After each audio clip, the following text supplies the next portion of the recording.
ဒီနေ့လေတိုက်တွန်းနှိုးဆော်ဘူးကတော့ကျွန်တော်ပဲဥဆောင်မှာဖြစ်ပါတယ်အဲ့တော့ကျွန်တော်ဒီနေ့အခြေပြုတဲ့ကျမ်းပိုက်ကိုဗမာလိုနဲ့ကရင်လိုပါကျွန်တော်တွဲပြီးတော့ဖတ်ပါမယ်ဝင်ကားတဲ့ခါမှာလည်းပဲဗမာလိုနဲ့ကရင်လိုဟာတွဲပြီးတော့ပါမှာဖြစ်ပါတယ်ရှင်ယောမဩဝါဒစာခန်းကြီး7အငယ်1ကနေပြီးတော့နေ့ထိဖြစ်ပါတယ်ယောမဩဝါဒစာခန်းကြီး7အငယ်1ကနေနေ့ထိဖြစ်ပါတယ်ညီကိုတို့အသက်ရှင်ခြင်းလက္ခဏာတန်ရှင်ခြင်းလက္ခဏာဖျားသခင်နှစ်သက်တော်မူသောဖွဲ့သောလက္ခဏာနှင့်ပြည့်စုံသောရစ်ကိုသင်တို့သည်ပူဇော်၍မိမိကိုယ်ခန္ဓာကိုဖျားသခင်အားဆက်ကပ်ခြင်းတည်းဟူသောသင်တို့ပြုအပ်သောဝတ်ကိုပြုမိကြောင်းဖျားသခင်ဂုဏတော်ကိုထောက်ထား၍သင်တို့ကိုငါတိုက်တွန်းပေ၏သင်တို့သည်လောကီပုံသဏ္ဍာန်ကိုမဆောင်ကြနှင့်ကောင်းမြတ်သောအရာနှစ်သက်ဖွယ်သောအရာစုံလင်သောအရာတည်းဟူသောဖျားနှင့်လိုရှိတော်မူသောအရာသည်ဘယ်အရာဖြစ်သည်ကိုသင်နိုင်မည်ကြောင်းစိတ်နှလုံးကိုအသည့်ပြင်ဆင်၍ပုံသဏ္ဍာန်ပြောင်းလဲခြင်းသို့ရောက်ကြလော့ကရင်လိုရဖောက်လေခေခါစတော့လို့နေလောဒီရိုမေဇာရုစိကီစဖို့တဲရခီစီပါပွာလက်တနေခိုရတော့ပွေတေမေလကဆာယောတာတကညောဒိုရဲ့အဝလဖောခုခိုယခိကညာတူလတူလူတော်သူသဒီတလမှုစောစီစုကဆာယောအိုသို့ပါစောစီတူတလေတမကောတော့မာသမှုတခုအတကေဒါဤမေတဘူတဘတော်အမေတော်လက်သူခရမောင်းနေလောတဘာအိုမှုထိုသူတလေဘောကိုဖို့တပါအတော်မူအတော်တကေမိတခေါ်ပလဲရွာလဲလို့သူလေသူဂီတာလဲခေါပလိုတာလဲလို့ကွေသူတာဆိုးမှုလဲလို့ဆွေးတကေအနေတော့သူတင်ညာကဆာရွာတာဘာသာတာလေကေတော့တာလေအဒုသမှုတခုအောတော့တာလေတပွဲမေတာတိလက်နေလောမောရဆွေဒါဆောချီတကေတခုပလေဒီစုတက္ကစောပါနေခေပူတော့ Mission Center ဒီတော့မိုးစာတဲထောက်ဖို့လော Mission Center နေဖုတာဟဲလောကျိုးလေကောဘလီပါတနောမော်ဘီထော်ဝါလူရစင်ကောင်းတဖာနေပါတနောဘောရတဲလောပွဲတပါပါနော်ငါဖုတာတပါဟဲတူဖုတာတော့ကဆွေးစေဝပါလေတတဝီတရေခေါ်ခီယူနော်ယောဘာစေဒိုကိစီကီအစဘိုကိစီကရေလလာတော့ရတဲ့ကေတော့ဒိုမူတော့အနေရာတော့တိုင်းကဘာနာတော့ဟာစီတော့ဘယ်ယူစင်တဲ့စဘိုတဲ့တူလေကူရောင်းရီကတော့တတ်မှုလေးပါတာလေချန်တော်မိပါဒီကိုလည်းလည်းဆာလာရဲ့ဘူဆေရလက်ချီရနေတော့မကေတာဆေရလက်လက်တော့လို့ပါဘူးလားမြေပေါ်တော့ဒီလည်းတဲ့တဲ့ကိုစစ်စစ်ပူရတယ်ဒီပါတိုင်းပါအဝေးဒီနိုတော့ရတော့တော့တော့တော့နေမှာမချပြရတော့နေတော့ဆန္ဒကိုလေးရောလေးတော့ပါနေတော့ဘယ်ကိုလဲတော့ရတော့ခါတယ်ကိုတော့အဲဒါပြီးတော့ဒါပြီးတော့ကိုနေကိုကိုစီဆိုရရတော့ရကိုဆိုရရတော့ဆိုတော့ဟ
ပမေယတာလီယတာလီမာဘောတဘဝေပပမေယတာလီမေတာသောစီပါလာပမေယတာလီ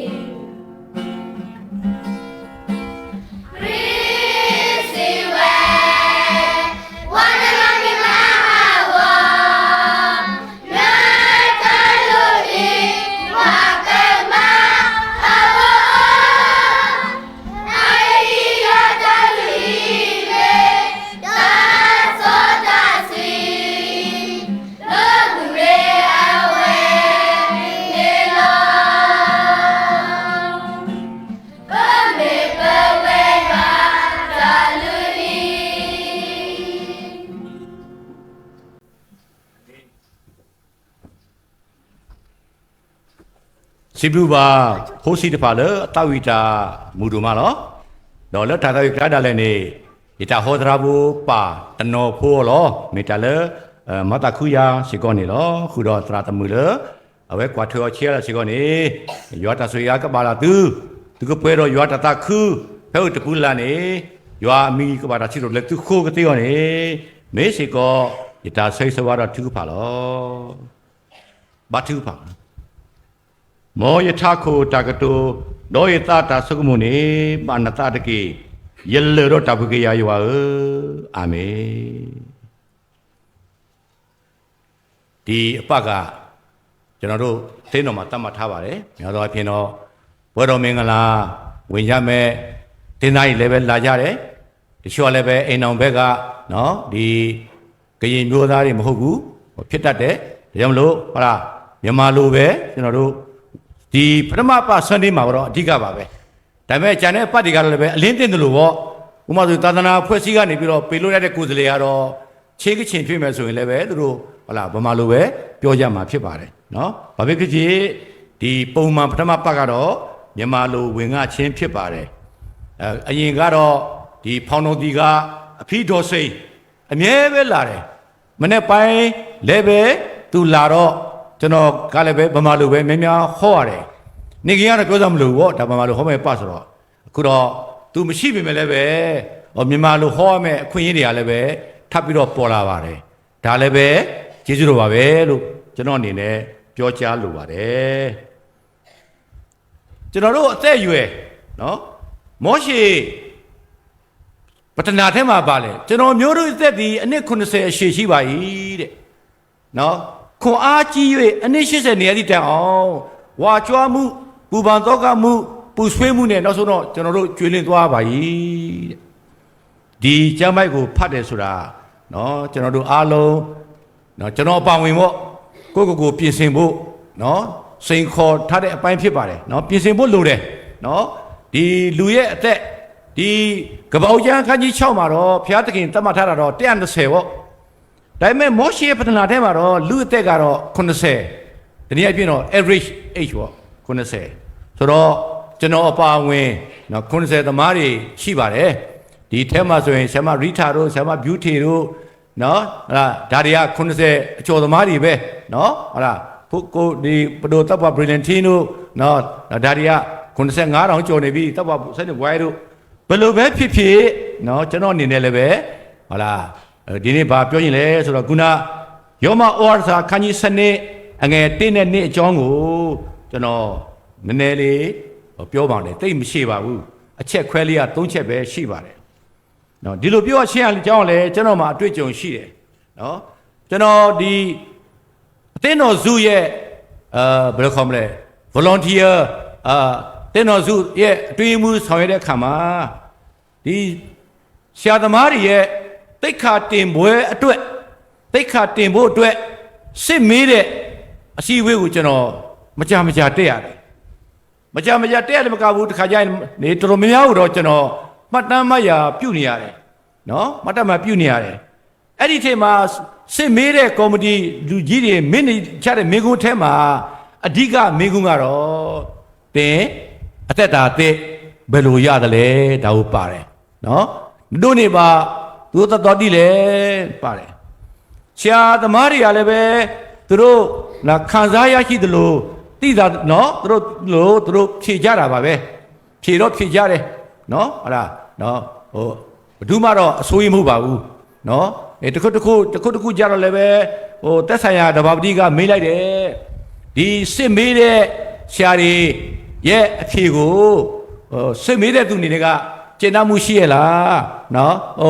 အမပေးမယ်ဆိုရင်ဘယ်လောက်ပေးမှလဲလို့အဲ့လိုမေးတယ်အဲ့ချိန်မှာတော့စစ်မေးတဲ့ဆရာတော့ပြင်မနေရတာပေါ့ဗျာဒါတော့လေလုံးလုံးနီးရပေးရတဲ့ခါဆိုတော့တော်တော်များများတော့ဟုတ်လားဖြေတဲ့ဆရာကတော့ကျင့်တတ်ပါတယ်ဖြေတာလက်ခံပါတယ်ရှုဆရာလည်းပဲဒီဆရာဖြေတာ 100% အမှပြည့်ရပါတယ်တယောက်တလေနှစ်ယောက်လေတော့ရှိတယ်ဗျနော်ဒီဆရာဖြေတာကတော့အမှ90လောက်ပဲပေးလို့ရပါတယ်နည်းနည်းရှိတော့ဆိုတော့ဒါတွေကတော့ကိစ္စမရှိပါဘူးနော်90ဖြစ်ဖြစ်90ဖြစ်ဖြစ်100ဖြစ်ဖြစ်ပေါ့လေကိုမြများဖြေနိုင်တယ်မေးတဲ့အတိုင်းဖြေနိုင်မယ်ဆိုရင်တော့အကောင်းဆုံးပေါ့ဒါပေမဲ့မေတ္တာတရားကိုကြီးစိုးတဲ့အဖွဲ့အစည်းဆိုတော့ဒီလိုကြီးမမာဟုတ်လားအားနဲ့ချက်များယူတော့ကျွန်တော်တို့မကြည့်ပါဘူးဆိုတော့ဒါကိုလည်းကျွန်တော်ကမတမရပြည့်ရထက်မှာပါတော့ဆရာသမားတွေရဲ့ဖြေပုံဖြေနည်းအမျိုးကိုကျွန်တော်ကြားခဲ့ရပါတယ်ခုတစ်ဖန်ကျွန်တော်ဗာထပ်ပြောချင်လဲဆိုတော့နော်ကျွန်တော်တို့လည်းပဲလူသားဖြစ်သည့်အားလျော်စွာနော်အချိန်တိုင်းအိမ်ပြန်မှာပဲခုနေ့ခါတော့နော်ကျွန်တော်စကားကိုကြဲနဲ့ပြောနေတယ်မပြောနေတယ်လမ်းလျှောက်ရင်လည်းပဲခက်မြန်သွားနေတဲ့အချိန်ပြင်မဲ့လည်းပဲသိချင်းတရားဟာကျွန်တော်အတွက်ကြိုပြောလို့မရဘူးနော်ဖျားသခင်အလိုတော်ရှိရင်တော့ပြန်သွားမှာပဲဒါကိုလည်းဝမနေပါဘူးနော်ဖျားသခင်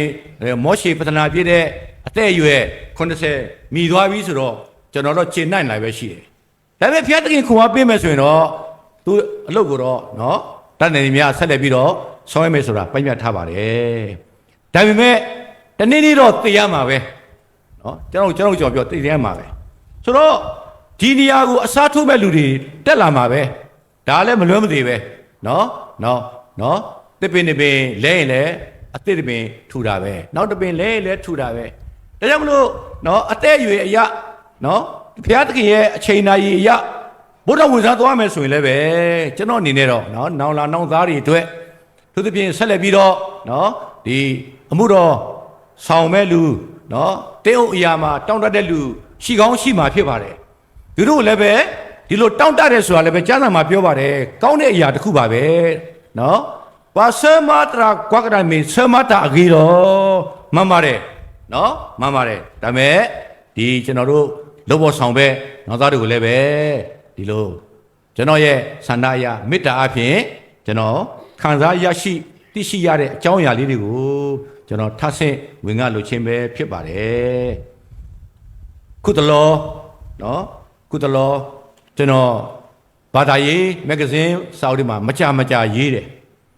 မကြရေးတယ်ဆိုတာလဲမကြ feeling တွေကရှိတဲ့ခါတော့ရေးလို့ရတယ်စာရေးဆရာတို့မီဒီမှာ feeling မရှိရင်ရေးလို့မရဘူးကွာနော် feeling စိတ်ထဲမှာခံစားမှုတစ်ခုရှိတယ်စိတ်ထဲမှာတိုးထိတယ်စိတ်ထဲမှာထူးကဲတဲ့ຢာထွေးတယ်ဆိုရင်ကျွန်တော်မရေးလို့မရတော့ automatic ကခဏတစ်ခုနဲ့ရေးပြီးတော့တာပဲရှိတယ်နော်ဖျားသခင်ခွာနဲ့ပါကျွန်တော်ဝါကြောစာမရှိပါဘူးနော်ကရင်မဂ္ဂဇင်းလက်စုရောက်ပို့ထားတာ5-6ခုလောက်ခုမထည့်ရသေးဘူးနော်ကျွန်တော်ပြောတယ်ဆရာမတို့ဆရာတို့ဖတ်ကြည့်ပါမသိတော်ရင်ထားခဲ့ပါသိတော်ရင်လည်းရှင်မီသလိုထည့်ပါဘယ်နေ့ဘယ်ရက်ဘယ်နာရီထည့်မယ်ဆိုတာကျွန်တော်မပြောလို့ပါဘူးအခုကျွန်တော်အရေးသားကကျွန်တော်ထင်ပါတယ်နောက်ထပ်6လစာတော့မှတစ်ခုကိုတစ်လကိုတစ်ချိန်ပဲဖတ်ရင်6လ9လစာအတွက်ရှိပြီးသားပြီအဲ့ဒီထဲမှာခုကျွန်တော်ပြောမယ့်အရာတစ်ခုလည်းပါပါတယ်ပို့ထားပြီးသွားပါပြီဒါပေမဲ့တော့အချိန်ခါမသိသေးတော့သူတို့မထည့်သေးပါဘူးထည့်တဲ့အခါလည်းပဲတစ်ခေါက်ထပ်ပြီးတော့အဲ့ဒီမဂ္ဂဇင်းစာအုပ်တွေဖတ်တဲ့လူရှိရင်လည်းပဲထပ်ပြီးတော့သိတာပေါ့လို့ကျွန်တော်အနေနဲ့ထပ်မှန်ပြီးတော့ပြောလိုပါတယ်ခုနယောမခန်းကြီး7အငယ်1ကနေ2အဲ့ဒီကျမ်းပိုက်ကတော့ကျွန်တော်သိပါတယ်ဘုရားရှင်ရဲ့အစီကံဆရာကြီးပေါလုကနေပြီးတော့ယောမမှာရှိတဲ့ယုံကြည်သူအပေါင်းတို့ကိုလားခွန်အားပေးတယ်သွန်သင်တဲ့ကျမ်းပိုက်နော်ယောမမှာရှိတဲ့ယုံကြည်သူအပေါင်းဘာရိုမေအစွာရေးဆောင်ကြတာတစ်ဖာနေနော်ဒီဆရာပေါလုကနေပြီးတော့သွန်သင်တယ်ခွန်အားပေးတယ်ဒီလိုသွန်သင်ခွန်အားပေးခြင်းဟာကျွန်တော်တို့အတွက်လည်းပါတယ်ဒါလိစောစီနေပါထွက်တော့ပါလားနော်အဲ့ဒါ ဗမိတရလည်းဒါဝိနေတပါထွက်တော့ပွားဘူးဟိုဒါလည်းရိုမေဆိုတော့နေတမေရီကိုနော်ပါထွက်တဲ့ပွားတော့ကျွန်တော်လည်းဆိုင်ပြမလို့ခုနကျွန်တော်ဖတ်တဲ့ကျမ်းပိုက်ပေါ့နော်ဟုတ်လားအဲ့ဒါကဒီကျွန်တော်တို့ကိုဒီယောမယုံကြည်သူကိုတုံးတင်တယ်လို့ကျွန်တော်တို့ကိုလည်းပဲတုံးတင်တယ်ကျွန်တော်တို့ကိုလည်းပဲခွန်အားပေးတယ်ဆိုတာကိုကျွန်တော်တို့နားလည်ရမယ်ယောမအခန်းကြီး1အငယ်7ကိုကျွန်တော်တို့ဖတ်မယ်ဆိုရင်ဒါခြုံပြောတာဆိုရင်ဘုရားသခင်ရဲ့မေတ္တာတော်ဘုရားသခင်ရဲ့ဂရုဏာတော်သည်ကျွန်တော်တို့အတွက်ပြည့်ဝလေရှိပါတယ်ကစားရွာတာကစားရွာတကညောအိုလောက်ပဲလည်းပပူကျွန်တော်တို့ဟာလူသားများဖြစ်သည့်အားလျော်စွာဘုရားသခင်ကိုပြစ်မှားမိတယ်အာဒါနဲ့အေဝကအစပြုတဲ့နော်ဗီဇအကျင့်ကဗီဇရဲ့အဖြစ်ကကျော်တို့မှာဆက်ပြီးတော့ကုဆက်လာတယ်ဒါကြောင့်မလို့နော်အဲ့ဒီယောမခန်းကြီး1နဲ့7ကိုကျွန်တော်တို့ဖတ်မယ်ဆိုရင်ဘုရားသခင်ရဲ့မေတ္တာတော်ဘုရားသခင်ရဲ့ဂရုဏာတော်ကြောင့်ကိုအကျယ်တဝင်းပြောထားတယ်အတူချိုးအဖြစ်ပြောရမှာဆိုရင်တော့ကျွန်တော်တို့သက်တာရောဒါကိုဖတ်ခြင်းအဖြစ်ဘုရားရှင်ရဲ့ဂရုဏာတော်ဘုရားရှင်ရဲ့မေတ္တာတော်ကျွန်တော်တို့ပေါ်မှာဝေစားတယ်ပေါ်ရှာတယ်ပြေဝနေတယ်ကျွန်တော်တို့ပေါ်အောင်ကျွန်တော်တို့ဘာဖြစ်လို့ရမှာလဲဆိုကျွန်တော်တို့သက်တာလည်းပဲဘုရားသခင်လက်ခံပွေရာဖြစ်သောအသက်တာဖြစ်အောင်နော်ဘုရားသခင်ရဲ့ဓမ္မဂရုဏာတော်ကိုခံစားရတယ်ကြုံလည်းပဲပြန်ပြီးတော့တုတ်ပြန်ဖို့အတွက်ဘုရားသခင်ခြေနှက်နှစ်သိမ့်တဲ့အရာဒီနေ့အဖြစ်တော့ဖြောင့်မစွာအသက်ရှင်တယ်တန့်ရှင်းစွာအသက်ရှင်တယ်ကျွန်တော်တို့ကိုယ်ခန္ဓာတစ်ခုလုံးကိုကျွန်တော်တို့အသက်ရှင်သောရည်ကဲ့သို့ဘုရားသခင်ကိုဆက်တာဖို့ဆိုတာခုနယောမအခန်းကြီး7အငယ်1မှာပါထားပါတယ်နော်ကျွန်တော်တို့ကိုယ်ခန္ဓာတစ်ခုလုံးနော်ဟလာ living sacrifice ပေါ့ကျွန်တော်သိသလောက်တော့ဒီခေါင်းစဉ်ဟာကျွန်တော်တို့ CE ရဲ့ဆောင်ဖို့ဖြစ်ပါတယ်ဒါလူမှု sorcery နော်အသက်ရှင်သောရည်ဖြစ်နေနော်ကျွန်တော်တို့ပြန်လည်ပြီးတော့ဆက်ကပ်ဖို့ဖြစ်တယ်နော်ဖြောင့်မမာကန်စွာတန့်ရှင်းဖြူစင်စွာကျွန်တော်တို့ရဲ့ဒီဘနောခိုးနောကဆာပေါ့ကိုတွေကိုနော်ဒီအသက်ရှင်သောရည်ကဲ့သို့ကျွန်တော်တို့ဆက်အနာမှုဖြစ်ပါတယ်ဒီလိုဆက်ကပ်တဲ့နေရာမှာယုံကြည်သူများရဲ့ရှေ့မှာတင်မကဘူးမယုံကြည်သူများရဲ့အရှေ့မှာပါသာကျွန်တော်တို့ဆက်ကပ်ဖို့လိုတယ်စာနမူနာဖြစ်မဲ့အသက်တာမျိုးဖြစ်ဖို့လိုတယ်ကောင်းကြီးမင်္ဂလာကိုတည်ဆောင်သောအသက်တာမျိုးဖြစ်ဖို့လိုပါတယ်ဆိုတာကိုပြောချင်းဖြစ်ပါတယ်တနည်းအားဖြင့်တော့ဘုရားရှင်ရဲ့တပါးတည်းသောသားတော်သည်ကျွန်တော်တို့အားလုံးအတွက်အသေးခံပြီးဖြစ်တဲ့အတွက်ကျွန်တော်တို့တွေလည်းပဲအသေးခံတော်မူသောဘုရားရှင်ရဲ့သားတော်အတွက်အသက်ရှင်ဖို့လိုပါတယ်လို့ပဏာမအဖြစ်ပြောကြားလိုပါတယ်အချက်ခွဲ၃ချက်ပဲရှိပါတယ်နံပါတ်1ကတော့ကိုရောနှစ်သက်သောအမှုဆိုတာပါတယ်ဒါလေရွာပါတာနေမေတ္တာမနုလေကိုရောနှစ်သက်သောအမှုဟာဘာလဲဒါလေရွာပါတာနေမေတ္တာမနုလေဒါကူတော့ကျွန်တော်တို့လှုပ်ရှားသွားလာဆောင်ရွက်တဲ့အခါမှာကျွန်တော်တို့စိတ်သဘောထားတွေဒါတွေကဘယ်ပေါ်မှာမူတည်ရတယ်လဲဆိုတော့ဝိညာဉ်ရေးရပေါ်မှာမူတည်ရတယ်ခေါ်မနေပတာဟုတာကေတာဖိတာမတာပတာခဲလေကဘာမီရာဒါလည်းမထွေတော့နောတတပါတောင်မူလို့နော်ဝိညာဉ်ရေးရအသက်ရှင်မှုကိုအရေးကြီးတယ်ဖျားတဲ့ကဒါကိုလိုအပ်ပါတယ်နော်ကျွန်တော်တို့စီမှာဒါကိုလိုအပ်တယ်နော်ဝိညာဉ်ရေးရအသက်ရှင်မှုဒါပါထွေတော့နောတနော်တခင်ယေရှုခရစ်ဒီယုံကြည်သူအပေါင်းတို့အတွက်ယေပရောဟိတ်ကြီးဖြစ်တယ်ကစားခရစ်မေဝါဇုနာတာဖာခဲလေအပွားလူတာအတို့စောပါဒါကြောင့်မလို့သူစီကိုရှေးကလိုပဲနော်နေတွဲနွားတရိษံနေပူဇော်တကားတွေကိုယူဆောင်စရာမလိုတော့ပါဘူးဘာယူလာမလဲဆိုတော့ကျွန်တော်တို့မှာရှိတဲ့တတ်ဆွမ်းတဲ့အရာကျွန်တော်တို့မှာရှိတဲ့တတ်ဆွမ်းတဲ့ပါရမီကျွန်တော်တို့ကိုအင်္ဂါခြေလက်မျက်စိနော်အလုံးစုံနော်ဒါတွေအားလုံးဟာ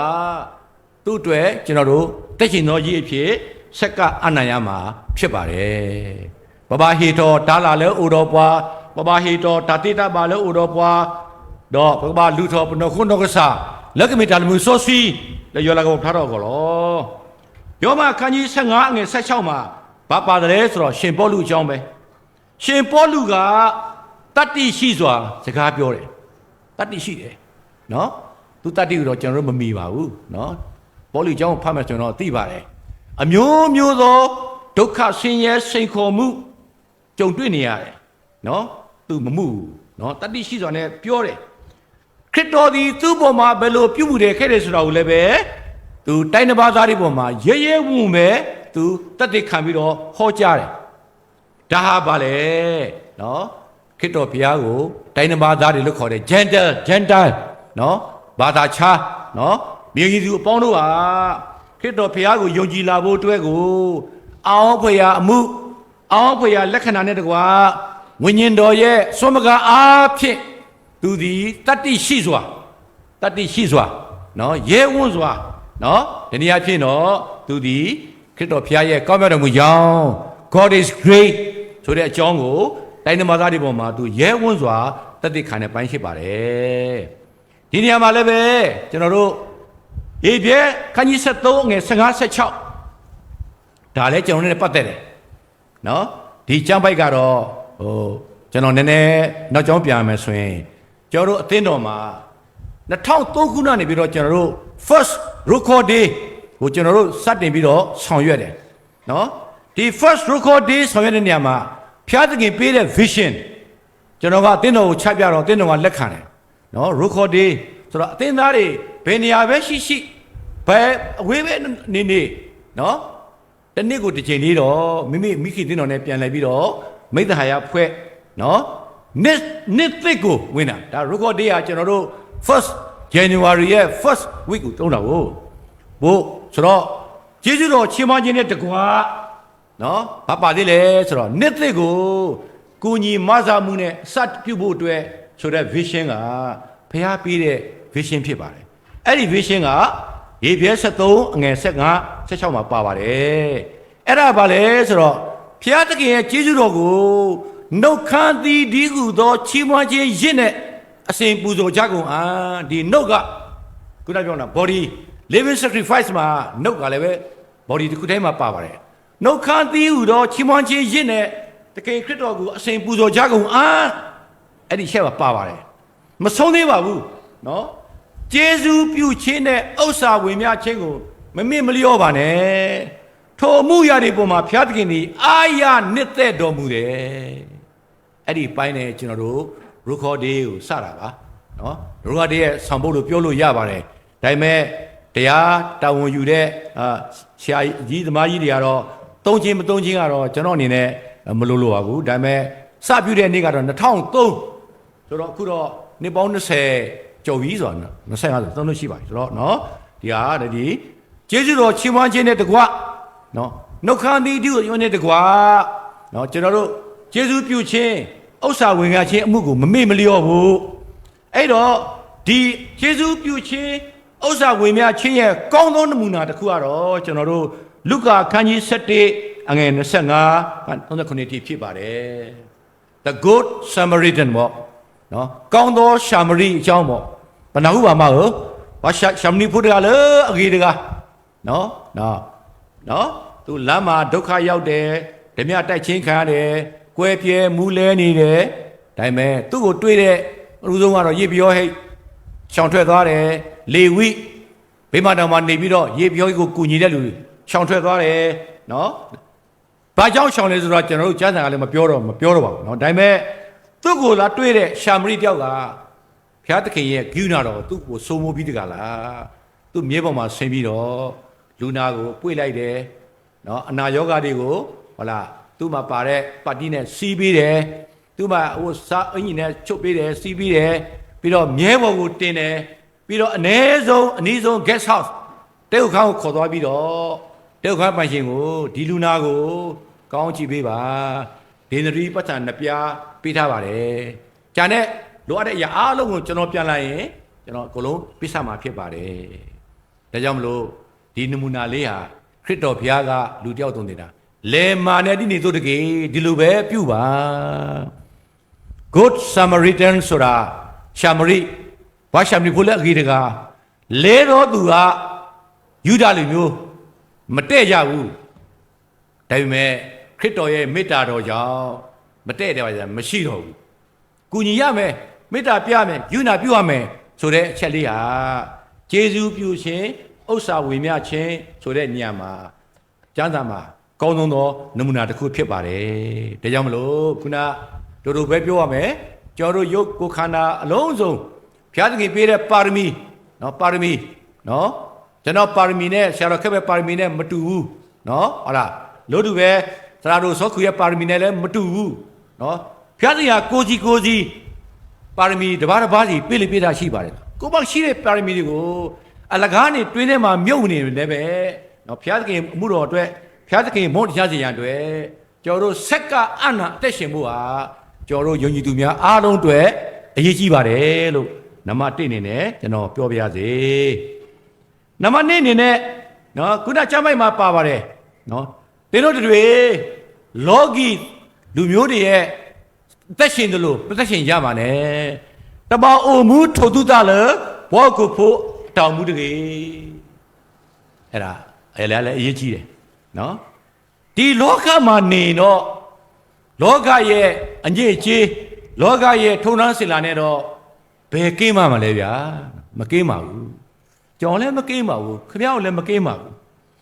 သို့တော်ညာလည်းပဲနော်ဒီနေရာမှာအသက်တာပြောင်းလဲသောသူကတော့ကြိုးစားပြီးတော့ကြောက်နေတယ်ဆိုတာကိုကျွန်တော်ပြောချင်ပြပါတယ်လောကီရဲ့စာနှုံးနဲ့လက်လျောညီထွေမရှိဘူးတကယ်ကတော့ဘုရားလည်းကျွန်တော်တို့ကိုပြောပါတယ်သူမေခေါ်ကိုဤတာတော့သူမေခေါ်ကိုတကဘောလောလောကဆိုတာရှုပ်ထွေးပွေလီတယ်နော်မပြေလည်မှုတွေဒါရန်ဆောင်မှုတွေဟုတ်လားနော်ပြိုင်ဆိုင်မှုတွေဟုတ်လားနော်ဇာတိပဂတိတွေနဲ့ပြုတ်ရတဲ့အနေအထားမျိုးမှာယုံကြည်သူအပေါင်းတို့သည် water follow fish follow မဟုတ်ဘဲနဲ့အဲ့ဒီလူတွေအတွက်လောကတွေအတွက်ကျွန်တော်တို့ဟုတ်လားစံနမူနာကောင်းဖြစ်ဖို့အတွက်လောကသားတွေနေတဲ့ပုံစံတိုင်းတော့မနေပါနဲ့လို့ရှင်ပေါလုကလည်းပဲယုံကြည်သူတိုက်တွန်းလို့ထားပါတယ်ဒီနေရာမှာနော်လောကသားဆိုတဲ့နေရာမှာဗာလဲဆိုတော့နော်ဒီနေရာဖြစ်တော့နော်ဒီလောကရဲ့အမှုအချင်းနဲ့ကျွန်တော်တို့အသက်မရှင်ဖို့ဖြစ်တယ်ဟောကိုရှိတာနေမေဝတ်စုနာတဖာတောင်မှုကလက်ကပို့လို့တဲ့ဒါကရင်လို့နော်လောကီဆိုတာဗာလဲမယုံကြည်သူများရဲ့အသက်ရှင်ရေးလမ်းကြောင်းပဲနော်ဟောကိုရှိတာနေဟောကိုနေမေဝတ်စုနာတဖာတောင်မှုကလက်ကပို့လို့ဘောမှုရှိတာနေနိုင်ငံတော်ဆိုတာဗာလဲဆိုတော့ဘုရားသခင်ပေါ်မှာဝမ်းမြောက်ပျော်မွေ့ခြင်းဖြစ်ပါတယ်တာမူလာတခုတာလေကစားရွာပူနေမိတာမခုဘောမှုလောဟုတ်ပြီ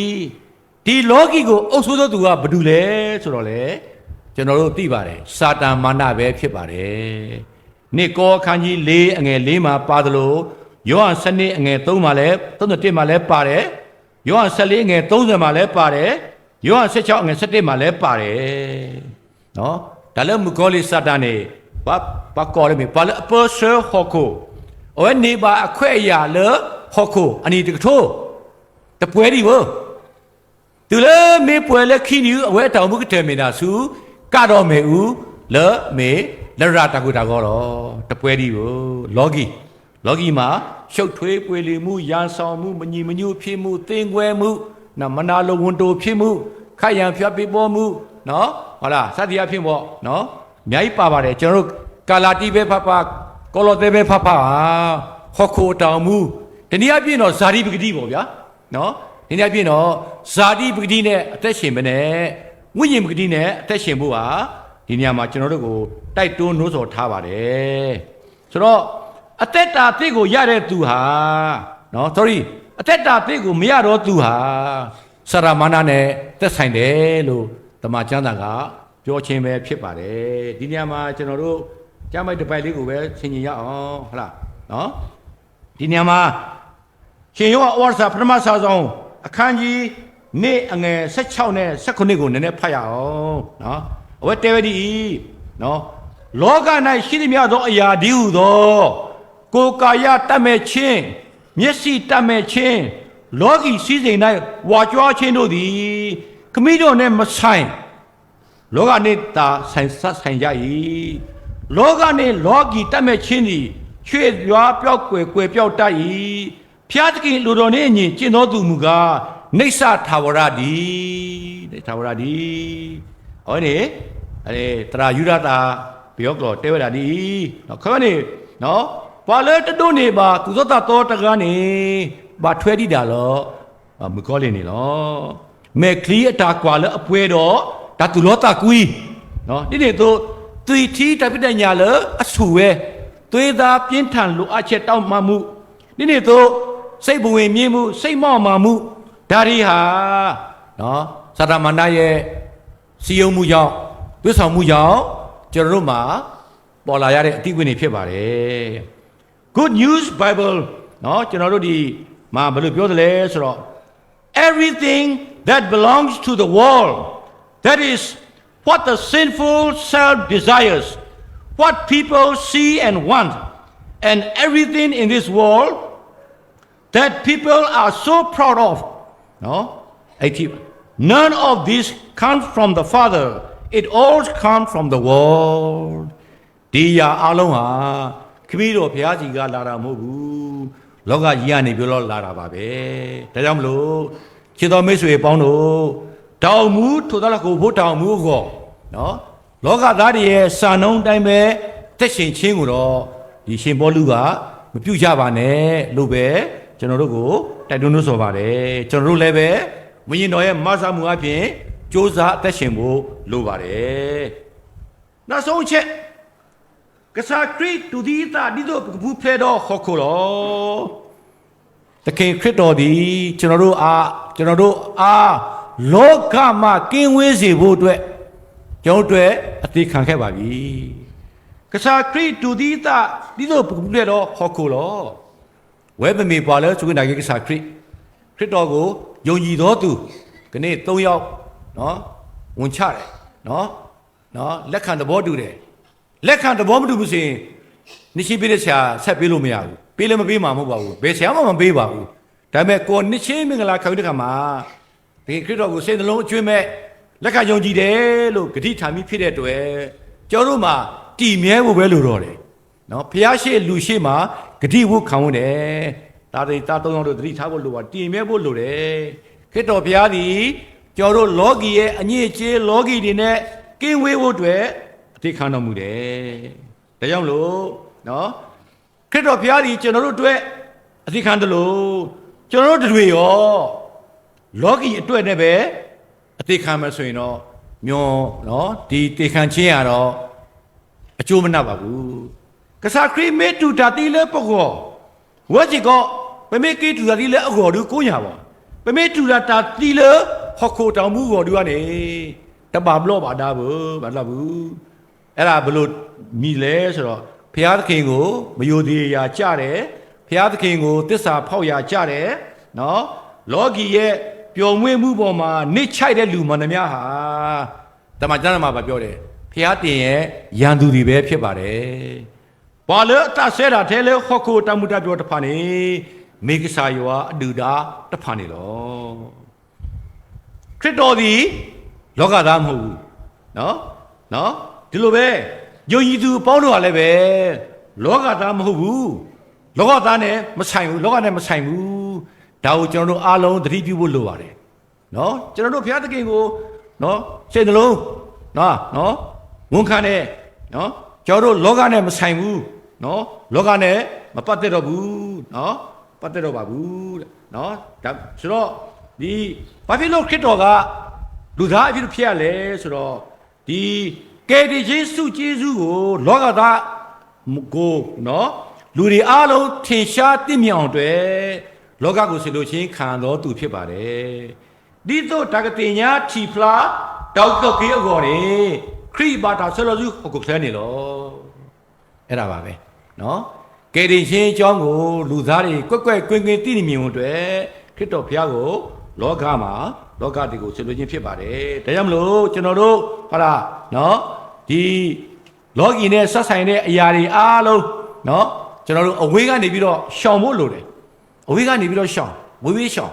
နော်ဟုတ်လားဒါလည်းပတ်ထတော့ခုတပါနေပမေးထိပါတော့အိုကြီးတော့ဝေးရှောင်နော်ဆိုတော့ကျွန်တော်တို့အသက်တာအသစ်နဲ့နော်အသက်ရှင်ဖို့လိုတယ်တက်တာအသစ်လူအသစ်နော်လူအသစ်စိတ်အသစ်နော်တမန်ကျမ်းစာတုံနေတဲ့အတိုင်းပဲကျွန်တော်တို့ဒီအသက်တာအသစ်နဲ့အသက်ရှင်ဖို့လိုပါတယ်ဒီနေရာမှာ ကျမ်းစာရှည်ရှည်လေးကိုတစ်ပိုင်းကိုကျွန်တော်ဖတ်ပြီးတော့မကြခင်မှာကျွန်တော်အဆုံးသတ်မှာဖြစ်ပါတယ်အဲ့ဒါပါလဲဆိုတော့ကိုလောသဲခန်းကြီး3အငယ်1ကနေပြီးတော့4ထိဖတ်မယ်9ကနေပြီးတော့10ထိဖတ်ပါမယ်သင်တို့သည်ခရစ်တော်နှင့်အတူထမြောက်ကြသည်မှန်လျှင်ဖျားသခင်လက်ရတော်ဘက်မှခရစ်တော်သည်ထိုင်တော်မူသောအရာ၌ရှိသောအထက်အရာကိုရှာကြလောပပခူတာလေပါထွဲတော့မုခုနော်မြေကြီးပေါ်မှာရှိသောအရာတို့ကိုစိတ်ဆွဲလန်းခြင်းမရှိကြလောမရှိကြနဲ့အထက်အရာတို့ကိုသာစိတ်ဆွဲလန်းခြင်းရှိကြလောအကြောင်းမူကားသင်တို့သည်သေသောသူဖြစ်၍သင်တို့အသက်သည်ခရစ်တော်နှင့်အတူဖျားသခင်၌ဝက်ထားလျက်ရှိ၏ငါတို့၌အသက်ဒီဟုသောခရစ်တော်သည်ထင်ရှားတော်မူသောအခါငါတို့သည်လည်းထိုသခင်နှင့်အတူဘုန်းကြီး၌ဘုန်းကြီး၍ထင်ရှားကြလတံခနေ့နှရှိခံနေဆိုတာဒီထဲမှာဟုတ်လားအဲ့လိုပဲမြုပ်ချတဲ့ခါကျတော့တကိုယ်လုံးကလူသေးလူပက်လက်ပေါ့ဗျာအတိတ်ကတော့ငါတို့ရဲ့လောကီစိတ်ထားလောကီအမှုချင်းလောကီဇာတိတွေကိုမြုပ်နှံလိုက်ပြီပြန်ထတဲ့ခါမှာလူသိဖြစ်သွားပြီဆိုတဲ့ပုံဆောင်ပါတယ်ဒါကိုသာသမီ3ယောက်လောက်ဒါသိဖို့လိုပါနော်ဆက်လက်ပြီးတော့နော်ဆိုတော့ထို့ကြောင့်မတရားသောမေထုံ၌မိဝဲခြင်းညစ်ညူးစွာကျင့်ခြင်းကိလေသာပူပန်ခြင်းဆိုးညစ်သောတတ်မဲ့ခြင်းရုပ်တုကိုကိုယ်ွယ်ခြင်းဖြစ်သောလောဘလူကျူးခြင်းဒီဟုသောမြေကြီးပေါ်မှာရှိသောတင်တို့၏ကိုယ်ငါတို့ကိုသေစေကြလောအမျက်ထွက်ခြင်းစိတ်ဆိုးခြင်းမနာလိုခြင်းသူတည်ပြည့်အောင်ပြောဆိုခြင်းညစ်ညူးသောစကားကိုသုံးခြင်းတို့ကို၎င်းတင်တို့နှုတ်မှာပယ်ရှင်းကြလောအချင်းချင်းမူသားစကားကိုမပြောမသုံးကြနဲ့အကြောင်းမူကားတင်တို့သည်လူဟောင်းအကျင့်တို့နှင့်လူဟောင်းဤကိုချွတ်ပယ်၍ဖန်ဆင်းတော်မူသောသူ၏ဘုံသဏ္ဍာန်နှင့်အညီမှန်သောပညာအပြင်အသည့်ပြုပြင်သောလူသစ်ကိုယူတင်ဝတ်ဆောင်သောသူဖြစ်ကြ၏ကျွန်တော်တို့လူသစ်ဥစ္စာကိုဝတ်ကြပြီအခုမြင်ရတဲ့ဥစ္စာတော့ဒါတော့နော်လောကီမှာမြင်ရတဲ့ဥစ္စာတဘောတော့စိတ်နှလုံးမှာအသည့်ပြုပြင်ပြီစိတ်သဘောထားတွေပြုပြင်ပြီဟုတ်လားနော်လူသစ်ဖြစ်ပြီဘုရားသခင်တွေ့အသက်ရှင်ဖို့ဖြစ်ပြီလောကရဲ့အညစ်အကြေးလောကရဲ့အမှုချင်းနဲ့ချော်လျက်ထိုင်လုပ်ဖို့မရှိတော့ပါဘူးလုပ်ရတော့ပါဘူးဆိုတဲ့အတိုင်းပါပဲဒါကြောင့်မလို့ဒီအကြောင်းလေးကကျွန်တော်တို့ဆောင်ရွက်ခြင်းအဖြစ်ထဲမှာပေါ့နော်တာဆောတလဲပေါ့စိတ်နော်ဟုတ်လားနေချင်းခန္ဓာတော့တကယ်တော့ဟုတ်လားစိတ်ပြောင်းလဲခြင်းကအရေးကြီးပါတယ်စိတ်တွင်းစိတ်ပြောင်းလဲခြင်းကအရေးကြီးတယ်ဒီမှာလူရှိသူရှိမှနေချင်းခန္ဓာတော့အကယ်၍များပေါ့နော်အကယ်၍များစိတ်သဘောမပြောင်းလဲဘူးဆိုရင်တော့လူရတော့ဝင်ပါတယ်အသင်းဝင်ရဝင်ပါတယ်ဒီလူကခရစ်ယာန်ပဲဒီလူကခရစ်ယာန်ပဲလို့လူတွေကအတိမပြုတယ်ဒါပေမဲ့စိတ်သဘောမပြောင်းလဲဘူးဆိုရင်တော့လောကီသားတွေရဲ့ဆောင်းနှုံးလူပဲကျွန်တော်တို့တက်ရှင်မှာဖြစ်တဲ့အတွက်ခရစ်တော်ဖရာအတွက်ကျွန်တော်တို့အသက်ရှင်ဖို့ကျွန်တော်တို့နေ့ရက်ကာလကိုကျွန်တော်တို့ဒီစက်ကအနံ့ကြပါစို့ညီကုန်းချုပ်အဖြစ်နော်ဒီဖရာသခင်နှစ်သက်တဲ့သက်ရှင်ခြင်းရဲ့ဘယ်လိုခေါ်မလဲအခြေခံချက်ကတော့လောကီရဲ့အညစ်အကြေးတွေနဲ့ဝေးကွာခြင်းကွဲကွာခြင်းခွဲခြားခြင်းတောင်မှုလောဘတော့ဟောခုအခီမှုထို့နည်း၎င်းပဲတာဆောတလဲစောစီတဖာနေလောတန်ရှင်းဖြူစင်ဖြောင်းမသောစိတ်နှလုံးရဲ့ပြောင်းလဲခြင်းအကြောင်းလိုပဲဖြစ်ပါတယ်ယာကုပ်ခန်းကြီး1ငွေ29မှာရှိပါကွာတာလေပက္ကစာရွာပါဝလေအမေတာကဆောတော့တဘူတဘာနော်မီဝဲတာဤကေကွာကေဖို့ခဲတော့မငမဲတဖာလေတနတခေါ်ဘူးတော့တာပလောဂီပတာဒီသပတူတဘာတာမဘာအပါလေဟောကိုအခီမှုတဖာတကေးအကောနေလောနည်းနည်းကျွန်တော်ဗမာလိုထပ်ပြီးတော့ဖတ်ချင်ပါတယ်ယာကုပ်ခန်းကြီး1အငယ်ခမည်းတော်ဘုရားသခင်ရှေ့၌စင်ကြယ်တန့်ရှင်းသောတိလဟုမူကားမိဘမရှိသောသူငယ်တို့နှင့်မုဆုမတို့သည်ဆင်းရဲခံသောအခါသူတို့ကိုကြည့်ရှုပြုစုခြင်းနံပါတ်1ကိုယ်တိုင်လည်းလောကီအညစ်အကြေးနှင့်ကင်းစင်အပ်သောငါ စောင့်ရှောက်ခြင်းပေသည်အဝိနေမေတပူရောပါရောအမေတော်လောအမေတော်လောနော်ဖဲပါရွာအခင်းနေမိပပရွာအကေကောနော်ပပရွာအမေတော်နေဥတာဘွဲတဲ့ကစားရွာတင်ညာလောနော်ပတာအိုမှုကေပတာပိတာမတဖအတားတာနေလော်ဖားတော့မေပူမှုတိလဲနေကစားရွာတော့ဘွဲပတင်ညာလောပွာညောတူပတပါတတင်ညာပါခုတော့ကနေ့ကျွန်တော်တို့အသက်တာအသစ်နော်ယောမခန်းကြီးစနစ်အငယ်1နှစ်နော်နေဖျားတခင်နှစ်သက်ဖွယ်ကောင်းတော့နော်ကိုမှရှိတဲ့ပါရမီတွေနဲ့ခန္ဓာကိုယ်နဲ့ဆက်ကအနံမှုနော်ထိုလေးတူပဲလောကီစာနှုံးနဲ့အသက်မရှိမဲနဲ့အသက်တော်သူရဲ့အသက်တာအဖြစ်တက်ချင်ခြင်းအားဖြင့်ကျွန်တော်တို့ကိုအသေးခံမှုတော်ခရစ်တော်ဘုရားအတွက်ပြန်လည်၍ယေရှုဆကြပါစို့လို့အနေငယ်ခွန်အားပေးပါတယ်အားလုံးဖျားရှင်ကောင်းကြီးပေးပါစေ